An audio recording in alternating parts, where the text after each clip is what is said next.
మన చుట్టూ కొంతమంది ఉంటారు. వాళ్ళకి సొంత ఆలోచనలు ఉండవు కానీ, పక్కవాడు ఏది చేస్తే అది చేయాలి అనే పిచ్చి పోటీ మాత్రం ఉంటుంది.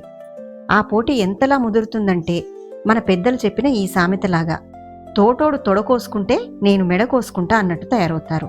అంటే పక్కవాడు ఏదో ఆవేశంలోనో తెలియకనో తనకి తాను హాని చేసుకుంటే, వాడు చేసుకున్నాడు కదా, నేనేమైనా తక్కువ తిన్నానా, వాడు తొడకోసుకుంటే నేను నా మెడ కోసుకుంటాను అని పోటీ పడడం అన్నమాట.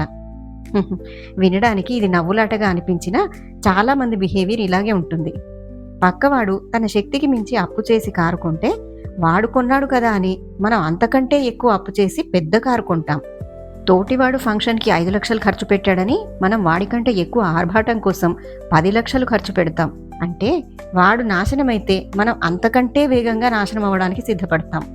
ప్రతి దాంట్లోనూ ఇలా పోల్చుకుని పోటీ పడడం వల్ల ఎవరికీ లాభం లేదు. ఎదుటివాడు గోతిలో పడితే మనం పక్క నుంచి వెళ్ళిపోవాలి కానీ, వాడు పడ్డాడు కదా అని మనం కూడా దూకడం పోటీ అనిపించుకోదు, మూర్ఖత్వం అనిపించుకుంటుంది.